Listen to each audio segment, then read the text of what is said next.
James, the brother of the Lord? Or was he? Christian groups disagree as to whether James was the biological brother, stepbrother, or cousin to Jesus. Nonetheless, the New Testament book of Galatians claims Paul called him the brother of the Lord. Tertullian, the 3rd century Christian writer and defender of the religion, didn't seem to think that line from Paul was in the first version of Galatians, because he never mentioned it when he wrote about the book.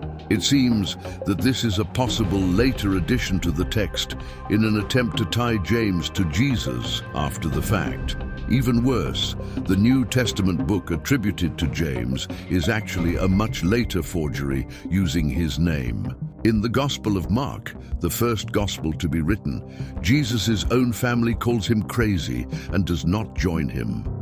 But when Luke and Matthew are written, which computer analysis proves to be after 144 CE, James is said to be a disciple of Jesus. In reality, James seems to be a later invention, meant to tie Christianity to Jerusalem despite its origins being in present-day Turkey. Many claim James was also mentioned by Jewish historian Josephus. There seems to have been a James who had a brother named Jesus, but that Jesus was the son of Damnaeus and was made a high priest in the middle of the 1st century. Plus, the works of Josephus were heavily edited by Christians who inserted their beliefs into his works on multiple occasions.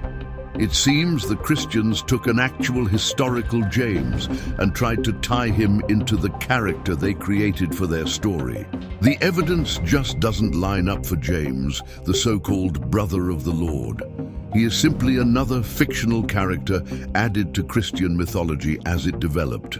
You can read more about James and see the real timeline of Christianity in Christ Before Jesus, the controversial book, available now on Amazon.